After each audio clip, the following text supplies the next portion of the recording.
Hello, my name is Mercy Hyde, and welcome to Women in Horror with horror miser Monty G.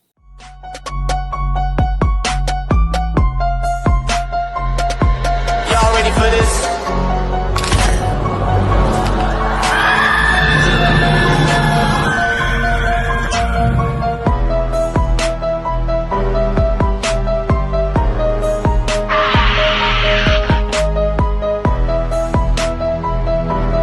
Hey, horror fans! Once again, it is me, the horror miser Monty G.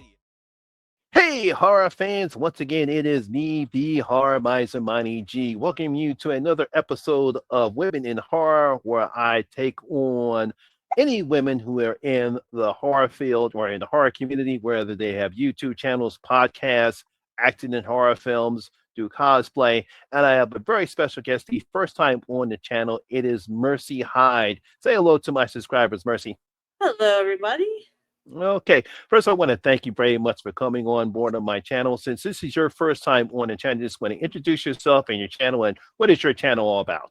Sure. My name is Mercy Hyde, and I am of KitzMoMedia, which is basically where a bunch of us who love horror and music get together and chat music and horror. I originally started my channel when I was 16 under the name Desdemona Productions, but it seemed like it was getting me stuck creatively, so I expanded to KitzMoMedia because it's also what I do in real life, where I make horror haunts. So it's a little bit of a mixture, and I can actually get people that attend the haunts and, all the online people together and make it interactive for everybody. So it's really fun. Yes, I had the pleasure of being on your channel for the first time while we were watching one of my favorite vampire films, The Strain, which I truly enjoyed. And I'm Yes. glad that other people got a chance to enjoy that stream. And I can't wait to come back on Oh, the channel and see some more of The Strain. they are so addicted to it. Everybody was so nervous because it was a newer vampire type thing. And I was like, no, man, it's actually really good. So now everybody looks forward to it. They they write in what they think is going to happen next, who's going to survive. And of course, I got to keep my mouth shut and try not to be super excited about it. You know what I mean? I But know, yeah, yeah. it was fun to have you too, to have that extra perspective, because you pointed out things that I didn't even notice after tons of times of watching those episodes. So, that was really fun, and I hope to have you back. Okay, yes. All right, let's get this show on the road. Now, obviously, when it comes to the horror genre, most people don't think that women or girls should be interested in watching the horror genre because it's girls, they're sugar and spice and everything nice. They play with Hmm, dolls. How in the right. world would a girl want to be interested in horror? So my first question to you is, what got you interested into horror of all the genres of film? Why horror? I would have to say, because simply that people don't expect a girl to be able to write it or be a part of it, or get inside the head. Like, I like a lot of psychological horror, and Hmm. I grew up with a lot of the silent horror films because of my grandma. So the Dr. Jekyll and Mr. Hyde and stuff like that, and I thought that was really cool.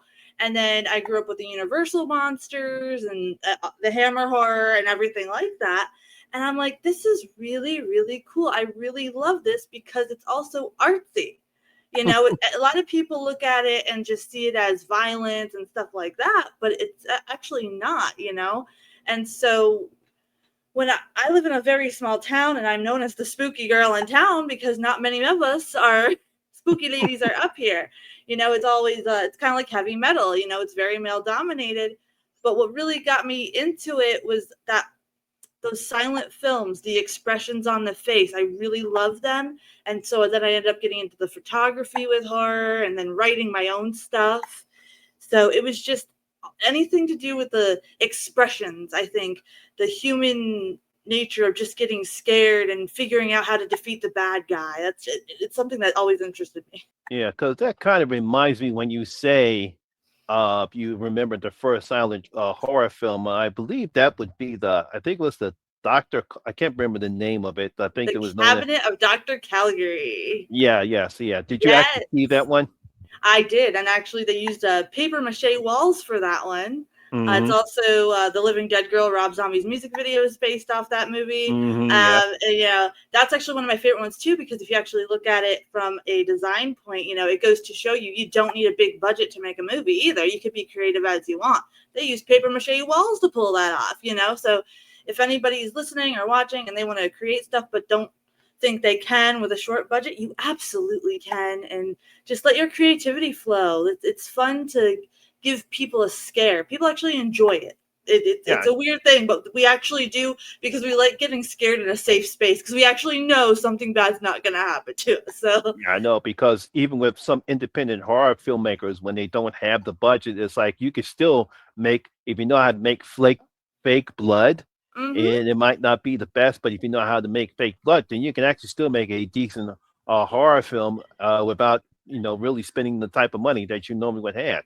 Absolutely. I mean, Night of the Living Dead and Psycho both used Boscov's chocolate syrup for the Mm-hmm. blood. So even if you have okay, I have a small budget, maybe where can I color code it to be a little something different if I only have chocolate syrup? You know what I mean? Like there's different ways of doing it, and Mm-hmm. especially in horror, people don't mind if you use black and white to show maybe the murderer's point of view for something. You know what I mean? So if you have to use that and then use chocolate syrup, it works. And it allows you to be creative. And I also found it very soothing. If I had a stressful day or whatever, I could just go to the figment of my imagination here and write about monsters and, spooky things. And it just helps you relieve stress. Oh yes, yes, yes. I think horror is just one of those things where you can just watch and sit back and relax and eat Mhm. whether you're going to be scared or not be scared. You can still sit back and relax. It's like this. If I really wanted to, because I actually grew up the same way you did. I actually grew up watching uh Universal Monsters and then Hammer Horror. I would see the horror Dracula series. So if I wanted to Yeah. relax and have a good time, I'll just Hmm. watch like any of the Christopher Lee, the late great Christopher Lee Yup. horror films, and just have a good and just have a nice relaxing time because I just simply just love watching all the Dracula films Oh, from yeah. Hammer Horror. Oh yeah, and we just got done doing well, it was supposed to only be Hammer month, but all the viewers loved watching them, so we ended up doing every single Hammer horror movie um since January, and we covered all of them, and everybody loved them because especially the reptile one. I Mhm. don't know if you're familiar with that one, but Yes, I'm that yeah, I'm one was familiar with that one. one of their lowest budget ones, but it goes to show you could still make a movie. So don't get scared to do it. Don't get scared to create, whether or you're just doing a little haunt for your friends or you're a beginner filmmaker. You could just do it with every little thing you got and take advantage of shadows and all that good stuff. Mhm. One of my co-hosts, he was there when you were on Mage there. He wrote a movie years ago, and he asked me, Mercy, how can I do this? I don't have a budget. I just have a barn and a bunch of collectibles. And I was like, pretend the monster's there. And he's like, what are you talking about? That's not going to work. I'm like, pretend the monster or the ghost or whatever is there.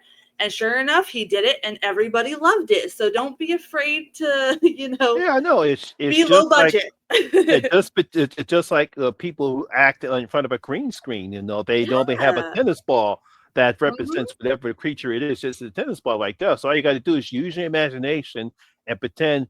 Because what I like to do is like if I'm going to actually pretend I'm scared, so I'm going to think Hmm. about the worst thing possible that's in front of me, and then Right. that my emotions will express in the face, so people actually believe that there's something really bad in front of me, so they're going to see my Yeah. expression on my face. Yes. Yeah. And I told him to utilize, the silent films and stuff like that. And sure enough, he did. And he was nervous and nervous and nervous, and it worked. And I was like, see, sometimes less is more. Less is Hmm. more. And I think that's why I like the older ones a lot, because the more modern ones, they try, not all of them, there's really fantastic modern cinema coming out these days, but for the most part, a lot of them use too much, or they go overboard to where you're like, Hmm. okay, this is obviously fake, or oh, this is a bit much, it's not making sense, and it's taking you out of the story. So those people that wrote it, it's a shame to them, because if they wrote it and then you go ahead and pull people out of the story, they're not going to continue watching it. I think there has to be a happy balance. Oh yes, definitely. So, Mercy, did you ever hear about women in horror? This. this podcast or women in horror in general? Just in women in horror in general, because basically, what happened was, I believe maybe around 20, I don't know, is it before or after the pandemic, I Mhm. noticed that there was this grass movement called Women in Horror. It was called Women in Horror Month, where this Mhm. grassroots organization decided to say, we need to celebrate what women had contributed to in horror. I said, that's a pretty good idea. So I started to do a monthly series Oh, nice. during the month of February. But because they didn't want to disrupt that with Black History Month, they changed it to Mhm. March. So Gotcha. that became so popular that they decided to say, you know what, since this is so popular, we're just it's a yearly thing now. It's not just in the month of March. Oh, well, yeah, no, I actually didn't know that in depth. I knew there was something going on, Hmm. but like I said, I usually hang out in the older circles of the whole horror fan base. So I actually like that that's there though, because a lot of times women go overlooked in certain things. We're either the damsel in distress or the one falling down and stuff like that. And I that's what I do like about the Scream Queens or the Final Girls. Like even in Scream, there we got our girl Sydney. Like she doesn't take crap from anybody at this Hmm. point. And it's refreshing, because I get it. Sometimes, with the classical monsters, Universal monsters, it made sense to have the damsel and all that good stuff. There's a time and a place for that. You know what I mean? That's like it's a classic way to do like the whole like our on my podcast there we had our guest host Gil there.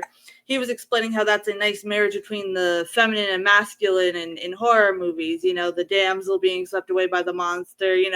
So Hmm. there's a nice blend there, but a lot of times I see it, it's just, oh, we're, falling in the woods or we can't calculate anything. And it gets kind of boring after a while. That's good for horror comedies, mind you. I can laugh at myself. But, I kind of like it more when we got our final girls and our Scream Queen. So I'm really glad this women in horror thing is taken off and everybody gets appreciated. Yes, that is good, because I think that there's been a lot of change when it comes to Mhm. women in horror, which is actually going to be my next questions. Mhm. What are your thoughts about how women are now being treated in horror films? Basically, I would say from the beginning back into the '60s up into what we have in modern horror. I think in the 60s it was a lot harder than we have it today. I think society's a little bit more open today. Hmm. Granted, there's still a little bit of pushback, obviously, but it's not as bad. I think our foremothers of horror had it completely different. A lot of them had to fight for, wanting to even do anything or be known, even. I know a lot of them were just used for their pretty face back then, but not seeing of how well they acted the character or something like Hmm. that. But we've kind of moved forward from that, and we see a lot more innovation thanks to social media.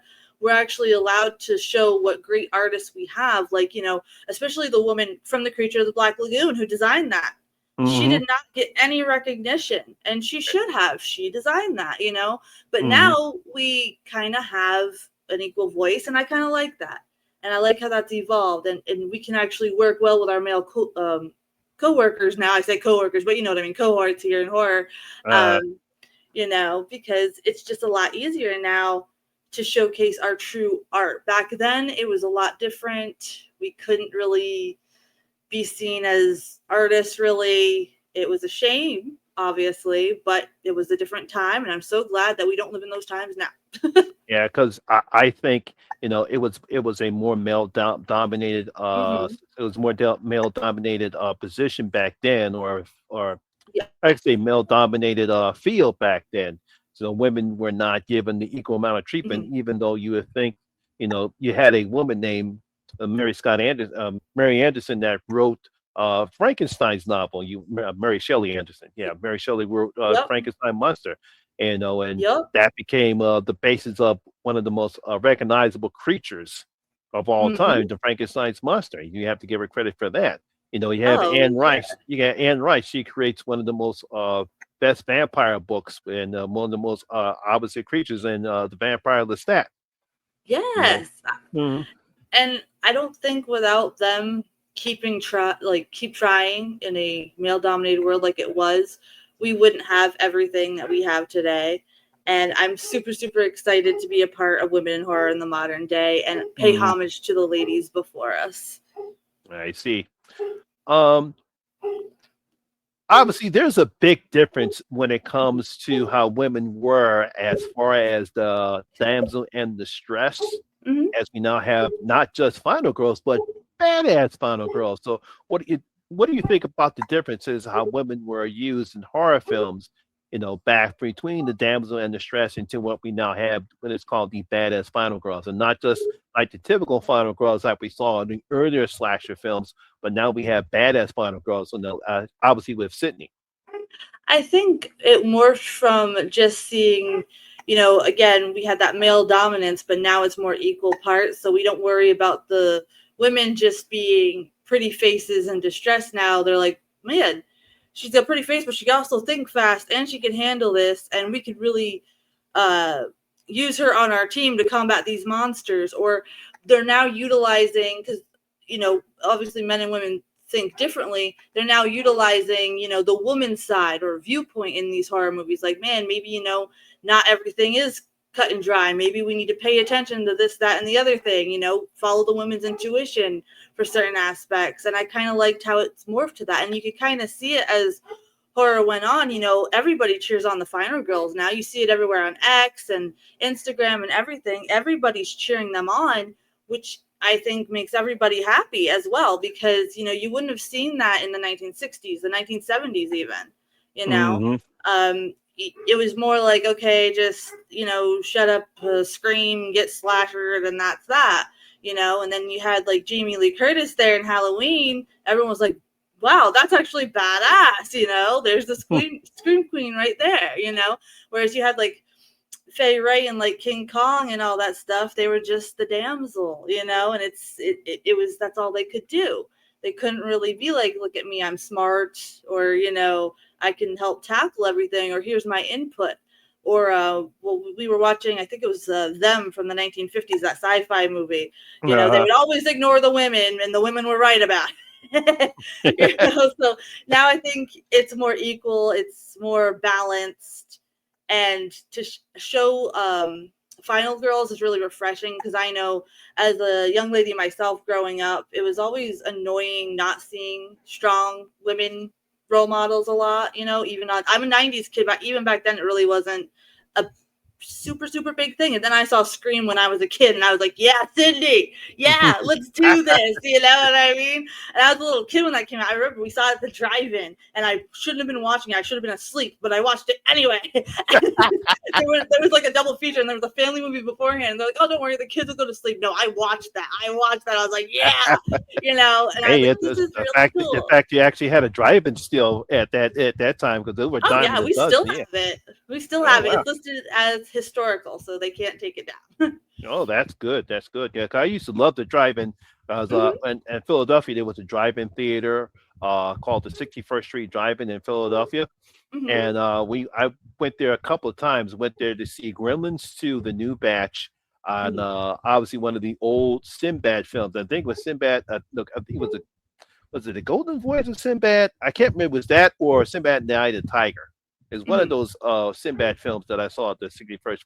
Yeah, that's a great experience. Which I'm sorry, most people still don't get a chance to see. But if you get a chance to go to a drive-in theater, it's fun. Oh, absolutely. I highly recommend it, especially if you guys look during HorrorCon season. Always look, because sometimes drive-in theaters pop up and they have classic movie night, and you get to see a lot of things that we don't get to see on big screens anymore, and it's really fun. I actually got to see Creature from the Black Lagoon on a Mhm. big drive-in screen, and it was amazing. Highly recommend checking that out. Oh yes, It, yeah. That's a great experience actually seeing an older film like that, one of the old school horror films on a big mhm. screen. Yes. It's So definitely different than an indoor movie theater. Sorry about that. I just want to add that there. It's definitely different and a unique experience. okay. How do you feel about the evolution of the final girl trope in horror films? Because it's a lot different. When we started out, obviously with Laurie Strode, Hmm. Heather Langenkamp, Hmm. even Adrian King, Amy Steele from the Friday the 13th, up until right now. Even whether it's Sydney, whether it's the Core Four with Melissa Barrett and Hmm. Melissa I can't get her name out of my head. From the new screams or even with some Mhm. of the up to date Final Girls. It's like to explain to me the evolution of how the Final Girl has changed. I do think the final girl has changed to where it's getting to be where, instead of it being so simple, the final girls are doing more complex things. Like in the new screams, you actually have, focus more on the girls sorting out who is the killer now versus it was just always the guys being, hey, it's this, that, and the other thing. Um, and I like how it's been morphed from just, I want to say, like the simple task. Like when Laurie Strode's day, it was okay, get away from Michael, keep everybody safe. Now it's Hmm. moving on to more like, okay, how can we keep people safe but also solve puzzles? Like I like things where you solve puzzles and the whole like kind of gets like Nancy Drew thing. They kind of kept homage to that, and it just shows that these final girls are doing well, but also the thing that I think lacks a little bit in the new Screams, though, is that they might try a little too hard sometimes with Final Girls. And I know that may not be a popular opinion, but I think what they're doing, like, I like that there are more Final Girls. However, I feel like sometimes if a movie tries too hard, it diminishes what they want to do with that wonderful character they're trying to portray. You know what I mean? So it's kind of Hmm. like how I said, sometimes they overdo it. I think it was Scream 6. I think they overdid it a little bit too much. You know what I'm saying? Uh-huh. Um, so I'm hoping with Scream 7, they kind of learn a little bit more and kind of pull it back a little. Because I think they were trying to have too many. Scream 6 to me, it seems like they want a final girl, but they're not sure who, so they kind of make you think it's pretty much everybody, and then it gets jumbled up into some sort of soup. You know what I mean? So I also think if they stop focusing too much on making somebody a final girl, so people will be shocked on who the final girl is, that might be a little bit helpful. Hmm. Um, but other than that, I guess you could say I have like a love-hate relationship with the modern final girl, which is weird to say. Like I said, that's not a popular opinion at all. No, no, It might. yeah. I mean, it's like this. If that's your opinion, that's how you feel Mhm. about it. No, that's your opinion. There's one thing I've always stressed, and I think Mhm. that's even more in the horror community is that we all might have different opinions when it comes to horror films. What we call hot takes, or Yes. sometimes call unpopular opinions. Like I always will defend Freddy's Dead, and most people don't like that Mhm. film. Right. Yeah. It's so like I get a lot of eye rolls when I say this about the modern final girl, but I think we just need to remember the final girls, they weren't expected in the other years, and that's what made them great, because you could pay attention to the story. And when you get too many fighting for that position in a movie, I think it kind of diminishes the whole final girl um, aspect, So that's something that I think they just need to peel back a little bit and like pay attention, write the final girl story a little bit better in modern day. I think right now they're doing a little bit too much sometimes, and I think that's gonna just destroy all the hard work that the final girls have evolved from. uh, oh yeah, because I think when it came to Scream 6, my only Mm-hmm. problem was, um, people are getting stabbed. You want to talk about plot armor. That just Yes. that just didn't make any sense. I mean, they all got stabbed and stabbed to the point where there's no way in the Yeah. world they would have survived with all that stabbing that they did. But yet they Especially still for Gail. uh Like like that's what I mean. Like it got a little overkill, and then you were trying to pay attention. Okay, who's going to be the final girl in this one? And then it just turned into a soup. So I don't want to see all the hard work that women in horror did to mhm. become the going from damsel to the final girl be washed away because the more commercial, I don't want to say independent, because independent cinema is still really good with paying homage to women in the industry and writing that final girl, but the more commercial ones are just they're kind of making a soup out of the whole aspect. Mm. I hear you on that one. The next one's going to be pretty interesting because I think during the 80s when the slasher craze went crazy after Friday the 13th, there seems to be a lot of what are you going to call it? Too much nudity. Right. there's too much nudity. Do you feel Mhm. women were disrespected or objectified during the early slasher films with all this gratuitous nudity that they had? It's like they couldn't do a slasher film without a woman either showing her ass, showing her breast, or even full frontal nudity. Right. I do think sometimes it was a little bit more about objective. I can't even say that. Oh my gosh, I'm sorry. Uh, It's a weird day today. I do think sometimes they were just focusing too much on the nudity though when they don't have a lot to write. You know what I mean? mhm. Like it's really simple. Like if you found a way, like maybe they were writing the story or writing the script, and then they're like, "Oh crap, I really don't like how this is. Let's just shove a button there." It kind of makes people forget that our story might not be as strong as we want to. Mhm. And then there were some actresses. Now, see, I went to HorrorCon and I've spoken to a lot of actresses, especially in trauma movies, and they're Uh-huh. perfectly fine with doing those scenes. So my thing is, as long as the actress is okay with it and she actually wants to do it, I think that's the main thing here. Like if they are okay with it, you know what I Yeah, mean? because As long as the actress is okay with it, I'm fine with it. I personally think we should go back to doing like the implication, like in Hitchcock films, because that's mhm. scarier and it's weirder and it's more intense. But if who am I to tell like an actress that she can't do it because I might see it's overkill? You know what I mean? Mhm. Uh, so as long as she's not pressured into doing it, I see nothing wrong with it. But I do agree that they focused a little bit too much on that back then, and I think it just came down to lack of writing or just that it kind of ties in with the metal world too. The music videos, with all the scantily clad ladies, and they were just trying to join on there, piggyback Mhm. off that because metal and horror kind of, if you watch their trends, kind of go hand in hand together.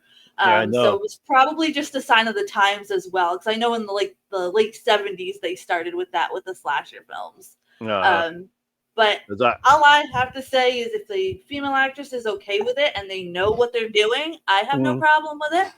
I know. I just don't. I only have a problem with it if they like constantly like try to brand that actress like that, and like maybe Mhm. like let's say she does another horror film that's more psychological and she's clothed. Well, they try to throw her nude scene from, let's say she was in Freddy or anything like that. If she has a nude scene in any movie like that, well, they're gonna throw it in her face because she's clothed in the other one. That's where I kind of have a problem with it, and I have seen that done. Mhm. I have seen that where there's some actresses, they've done a nude scene when they were younger in the 80s in a horror movie, and now that they're older they don't do them and they're more clothed, and that people hold that nude scene over their head. That's And wrong. that yeah, that is wrong. Because I remember when I interviewed Deborah Voorhees 2 Hmm. times, when I asked her about that news scene, she said, "No, no, she was very comfortable with it." She Hmm. said the director made sure she was comfortable with it, so she really had no problem with it at all. Yeah, Uh, and see, that's where I don't mind it as long mhm. as the woman involved is okay with it and she's old enough. I Mhm. don't mind. It's just Mhm. now I get scared for the more modern movies trying to do that Mhm. because there's a lot of young girls that like to fake ID to be in a movie, and it's a little bit harder to, Mhm. they sneak on set a lot. I've seen that happen firsthand when I was helping my friend. They were shooting a slasher film, and there was it's paying homage to the '80s, so there was a required nude scene like up by the lake. There was like paying homage to Freddie and all, or not Freddie, Jason. I'm sorry, Mhm. Jason and all that. And we had these little young ladies who were 15, and they did a makeup tutorial they saw on YouTube, and they had a fake ID. Luckily, Ooh. I know Photoshop, so I'm like, those ideas are not real. That's where it gets kind of scary, I think, for the modern director, because I'm not saying all directors are creeps, but it Mhm. does get tricky now because you got all these young ladies thinking, oh, that's how I'll get noticed and be in movies. So it's kind of like a fine line too, right? Like if a young girl sees that those movies too young, she might think that's the only way to make it in the arts. Whereas if a teenage girl sees that, like I did, I'm like, okay, yeah, I know it's an actress playing a scene, and she's comfy with it. You know what I mean? It's a little bit different. It really depends on what ages are viewing your material. Yeah, that is true because you don't want because unfortunately I've seen that also where unfortunately young girls think that it's the only way to get ahead is to do crazy stuff like that or to fake your Yeah. ID and try to do because that happened to me back during my clubbing days, and there Mhm. was a couple of girls that I knew, that me, my friends knew, were too young, and they tried to get into a club because they wanted to dance with us. Yeah. And it's like, Well, no, no, no, no, no. I said no. that so that's the only thing I could have a problem with is if, somebody too young is viewing those slasher films, Hmm. they might see it and think, okay, that's the only way I can be in horror because I saw so and so do it. But then you Hmm. have the other side, you have the actress, like you said, fully comfortable because and director made her comfortable. So you can't say no to a grown adult making that choice. I just think we have to keep in mind, like maybe keeping I would say like 12-year-old girls away from seeing that stuff. Once you're 16, you kind of have a little bit of a brain knowing that it's a movie. But when you're 12, it's very. I Yeah. unfortunately grew up around a lot of movies and stuff, so I knew differently, but not everybody is that way. And I've seen a lot of Mm-mm. my friends' kids be like, oh, well, I could just do, like the scene, and I think it's the one of the Daniel Harris Halloweens where they had a topless scene or whatever. Oh, I could just do that to get into horror, and then I could get my special effects certification. It's like you don't have to though. Just do your special effects. You're good at them. Hmm. Like, so it, it's a hit or miss with me because maybe I don't find being nude in movies empowering, but then another actress may. So I don't want to speak on behalf of all women for that. And I think that's where a lot of women in horror, I have seen discourse about it. And, we got to remember we're all here to build each other up in this industry. We have enough fighting with people telling us we're only good for our butt scenes or being a damsel. We don't have to fight amongst each other. So, you Yeah. know, No. Yes. Yeah, you want to make sure you maintain the respect that you deserve, mhm, and you don't want to diminish it by fighting over or demeaning demeaning each other, or for something that that is, I believe, is trivial. I mean, it put it is. this way: if you're a woman that you have no problem doing a nude scene, then that's good. I'm Mhm, happy for you. But if you're a yeah. person that doesn't, then you don't demean each other for doing that. Exactly, exactly. And that's another thing I noticed at cons too, especially at the trauma table. Mm, There was a lot of women who didn't like doing those scenes that were going after those girls, and I was like, "What's wrong?" Like mm, they knew what they were doing, and they even tell you like they're okay with it. That's why they accepted the script. If they weren't okay with it, they wouldn't have accepted that. mm, So we have to be mindful that there are some other female counterparts that are more empowered by doing that, and it's not up to us to tear them down because it's different. I mm, personally wouldn't do that. I would personally want to be more of somebody that's like the sleuth or something, you mm, know but I'm not going to knock a girl down for wanting to do that, and that makes her character great in the movie. Fine, by all means, girl, do it as long as you're comfy and safe. I don't care what you do. But mm. I'm not gonna demean my fellow lady in horror over something like that. And it is a Uh, very trivial question and an interesting one. I've actually never been asked this before, so that's nice. okay, yes. Yeah, here comes the next one, which I think is kind of it could be a hit or miss when it comes Mhm, to this particular horror film. When it comes to the rape revenge films, do mhm. you think a male writer or director can make them faithfully, or do you think it's better that a female director writer can do a rape revenge film? Um, See, I think they would be two different viewpoints. Okay, if they're making these movies, Hmm. and again, this is like one of those tough ones where it's kind of like on the fine line. But I think there would be two different viewpoints, and I don't think it's fair to say it's okay for just a woman to do it and not allow a man to do it because it is a gruesome subject matter.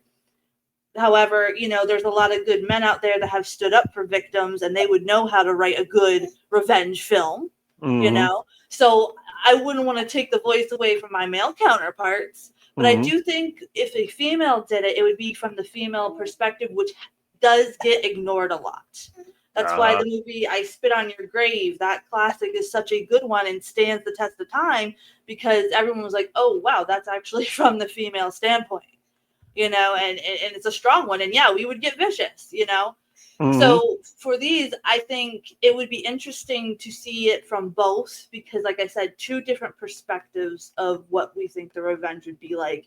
And it's not okay because to silence the males on it either, because I know a lot of friends who have helped people and victims of such get over it, and they can harness their, the rage in the stories and write a good film, So I don't want to silence anybody, but I do think a revenge film like that would come stronger from the woman's perspective.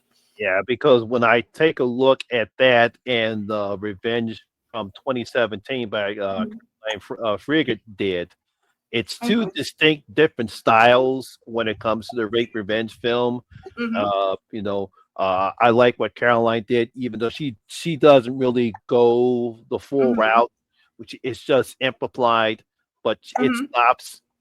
And I love the revenge part on her part. I thought her revenge part is good, although I Spit on Your Grave, whether it's did you ever see the 2010 remake? Yes, I did, and I was actually shocked at actually how decent that one was. I'm really Mm. picky with the remakes. And I always say this, I'll give Sarah Butler credit because I'm pretty sure that was not an easy thing to do to be fully nude No. in that scene and probably in Mhm. probably cold weather and had to be almost nude for about a good 15 to 20 minutes in that scene. Mad respect to Yeah. her, and she portrayed that very well.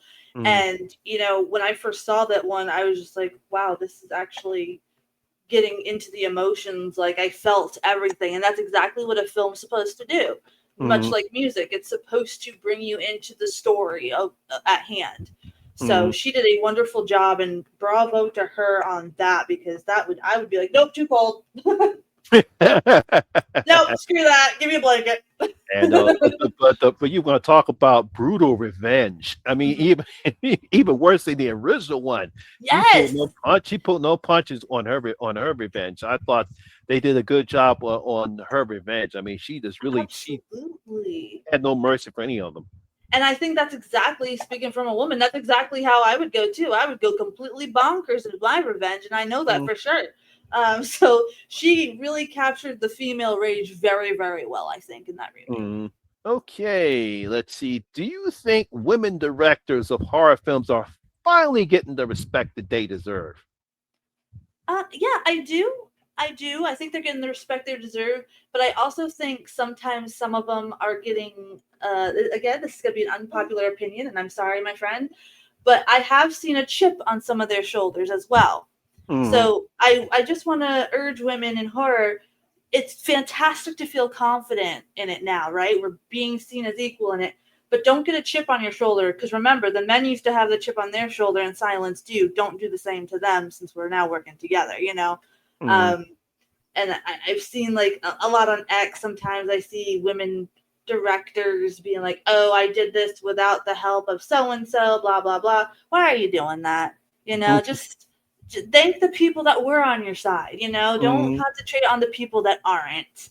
And I think I understand though, because as a woman, we finally did it, and you're kind of feeling like, oh, the women of the past didn't get this opportunity, and sometimes you get mad at it, because there was great women back then that were probably writing mm, films but never got the chance, or maybe they had to put it under a male pen name. So we don't know exactly, and that's the thing, they're lost to time. So I can understand kind of being like, yeah, I did it, look at me, notice me, but at the same time I'm kind of like, remember not to turn into the person that was silencing you in the past. We got to just remember that. Yeah, because I know when you take a look at Pet Cemetery, the original one Mm-hmm. was directed by Mary Lambert. Unfortunately, she doesn't get the credit for making such a great horror film. I Uh, know. and and she's not even when you look at the what you call him, all you see is Stephen King, but nothing Yeah, about Mary Lambert. Yes. nothing about her at all. And see, that's why I could probably see why modern day women directors are probably like, yeah, look at me, notice me, I got this. But we got to Mm, also remember, we don't need to become the people that hid our talents in the past. mm, It's hard. It can be hard sometimes. I get it. I get the aha, see, I showed you moment. I get that. Everybody does, don't we? We have that moment like, yeah, we want to rub people's noses in it. But we also got to remember, we are also being role models for younger women now too. And we want to show them that it's okay to work alongside the dudes as well. you know no one is better than each other, but we also can't forget how far we came from. Like you said, her name is barely there, but you see Stephen King's name everywhere. mm, Why? yeah, he wrote the story, but look at how great she did that film. No, You yes. know, Now, obviously, gotta talk about this. You did mention earlier you created your YouTube channel when you were 16 years old, but why create a YouTube channel? What made you decide to create a YouTube channel, and at that young age too? well, I was shy and I wanted to get over it. So I thought, what a better way to do it than actually just film horror reviews. And actually, if you look at my channel on my old videos, you can see how shy I was. Oh my gosh, we wouldn't even be having this conversation, Monty, if you asked me back then. You know, I was, I didn't know what I was doing, but it did help me overcome things. Well, that's good. And I started to just talk about things I loved, and now it's grown. And when I switched to the KitzMoMedia, I Hmm. did that, like I said before, mainly was because I want to mix also what I'm doing in real life with horror and in on it. But I noticed the more I talked about stuff I love, the horror movies, the music, more people came to just hang out, and that's all I ever wanted. I never wanted it to be like an influencer channel. I'm not an influencer. I can't keep up with that crap. You know what I'm saying? I'm just a real chick that digs horror movies and music, man. That's all I want to talk about. And now, like, we have people that tune in. Sometimes we have people that just lurk. Sometimes, like when you were on, we had a secret message chat that was full of film students that Hmm. are a little shy to talk in the YouTube chat sometimes. So we got all these people now just coming together, and we're having these these emails I get that are saying, "Thank you so much for sharing this with me. Thank you so much. We look forward to everything." And that's all I ever wanted, was for people like me, the weird kids, to have a space to hang out. You Yeah. know. It's kind of like with myself because Hmm. growing up, obviously growing up as a baby boomer, growing up at the Oh, yep. time where there was no social media, there was no internet. So I grew up, unfortunately, being the weird, not the weird kid, but the weird guy, weird dude, or Yeah. the weird brother, who Yep. like a lot of weird shit. And my Oh, yeah. boys would, and my boys would tease me and say, "Marty, why you like all that weird shit? What the hell's wrong with you?" Because it's cool. That's why. I'm That's like, what's what I wrong said. with I was like, look, I grew up with a morbid sense of humor. you? Yeah. When I grew up, I was watching horror films. I didn't watch, even I did watch, like I didn't watch Disney stuff. I Yeah. watched Me horror either. stuff. And my Hmm. mother just thought I was weird. Yeah. Yep. But I could never actually express or talk to anybody because no one Hmm. liked horror films or loved horror films like I did. Yeah. So eventually, I decided to go on ahead and create the YouTube channel that I created. I actually got involved in the horror community, and now Hmm. I get to enjoy and talking and expressing very easily, Yeah. people who love horror just as much as I do. And look, now we got like several generations now in the horror Mhm. community all talking together. Could you imagine back then if you had that? Oh man. No, I and know I think that's they great. probably still, even though they probably still think I was weird. Yeah, that's okay. And that's what I think is great. Even though like we're from different generations, it's cool to hear because we both um experienced the horror movies different. Mhm. So it's really, really cool because, like you said, you weren't able to talk to fellow ones either. I had nobody in my school, so I was like, screw it. I'm going to start a YouTube channel and talk to the void and get over my shyness. And boom, here we go. I was just lucky enough to be at the time. I graduated high school before technology went crazy. Mhm. So when I started YouTube at 16, it was just when it started. People were just mainly making cat videos and all Mhm. that kind of stuff. It really wasn't like it is today. So you were really essentially talking to nobody and just hoping that somebody popped on by. Um, Uh, but now the generation after me is very lucky because everything's already set up, and all you got to do is pop on and be like, "Hey, I like this film. What about you?" So, okay, let's see. I think I could squeeze this question in here before I ask the last one. sure. Who is your favorite final girl and why? I would have to say, that's an actual good question. This is going to be strange, though. Oh man, I don't want to say this because it's going to spoil the strain, and I know my people are going to listen to this. I'm not gonna do that one. You know what I'm talking about too, Yeah, I know you're talking about, yes. but I'm not going to say that because I don't want to ruin it. Damn it! Oh, man. But I know I can explain why that character is though without saying the character's name though. Okay, But okay. how about that? How about we do that, and then I'll pick Okay, one where yeah, I go can't ahead. Yeah, say a go name. ahead. Okay, Okay. I liked it because I didn't expect her to in Hmm. the strain. You know, uh, I thought for sure she was going to turn against everything and be on the bad side. Mm-hmm. And so to have her not be, that was fantastic and a lovely twist for me. But as far as what I could say, I would definitely have to say I'd have to go with my girl Sydney, just because when I was 6 and I saw that in the theater, man, that was the first time I really saw what a final girl was. Mm-hmm. And I think it's mainly because, you know, she was such an innocent person, right? Nice person, innocent person. And it goes to show, like, yeah, you do have the strength to overcome anything, even though it's a horror movie. But I see lessons in pretty much every horror movie, and it weirds people out. They're like, you look at all this stuff, and that's what you get from it. Yes, I see a deeper meaning in it. Okay, I'm the artsy weird kid. What do you want from me?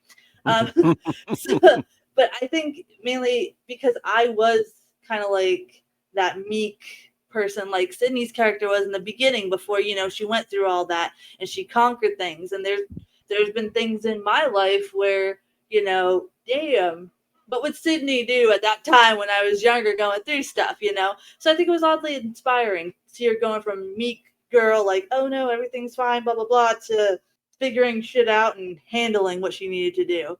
You know, it goes to show the nice character or the meek character isn't exactly the weakest character.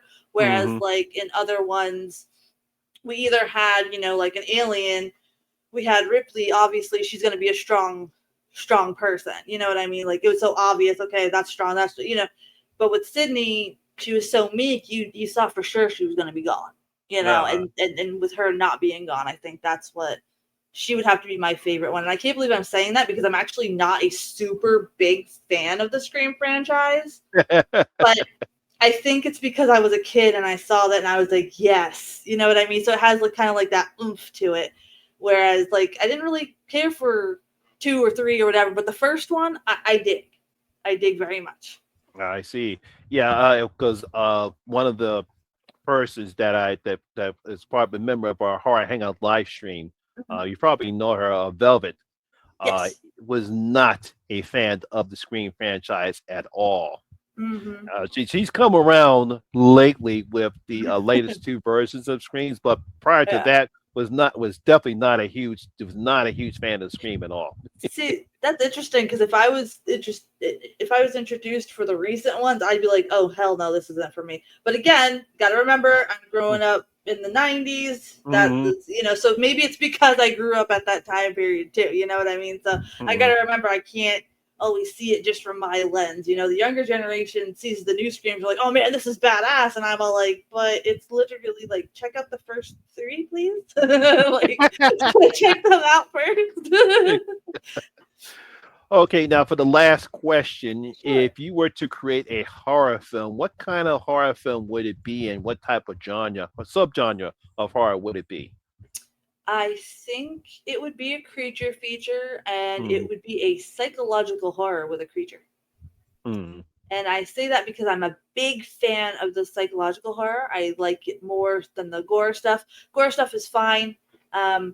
But, you know, once you make it like I have, you kind of get desensitized. So you need something to get you scared, right? So you need something that Uh, gets in your head, you know? So it's not always visual stuff anymore that gets me scared. I need that story, which is why I like The Strain so much. mhm. So it would be a psychological thriller or psychological horror. And I think instead of a vampire or a werewolf, this is going to sound completely weird, but I would use worms. And why? I have a big fear of worms. I don't know why. Mhm. But I think I would make a psychological thriller based off these killer worms, and I would make it work. I would make it work, like they could slither into your body and you wouldn't know. I would really make it work because I have a fear of worms. So Uh-huh. that's what I would do. And I said that to 1 or 2 people, not on a podcast or anything, but we were just hanging out, and they asked something similar, and they're like, what's wrong with you, Mercy? And I'm like, absolutely nothing. And they're like, you just said you wanted to write a psychological horror about worms. I'm like, yes, but it would make sense. It would make sense. And you know what? I think I'm actually going to type something up. I will send it to you too. I will Oh, send it because it would make sense. It's hard for me to explain it, but I would definitely make it to where it's like eerie, where like people could actually hear the worms coming and really play on the human senses. I think that would work. Oh yeah, if you can do it without actually showing the worms, and Mm-hmm. you have some creepy, nasty looking sound, have Mm-hmm.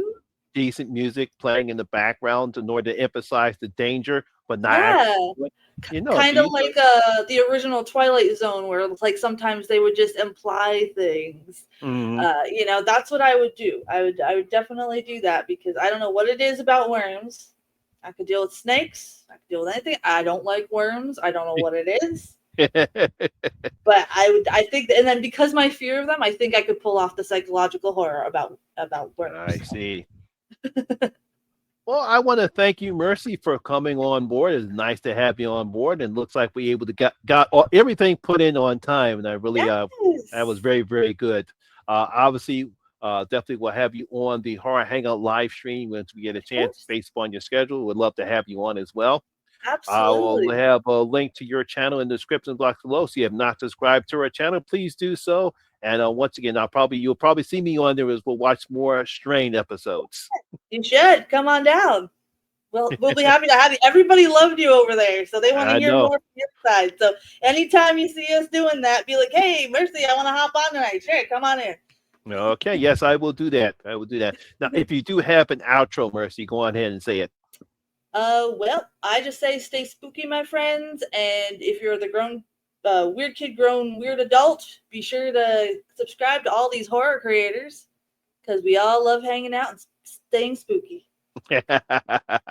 And of course, my name is Lamont Smith, better known as the Horror Miser Money G. And always remember, horror rules. And I'll see you guys later. You stay safe out there.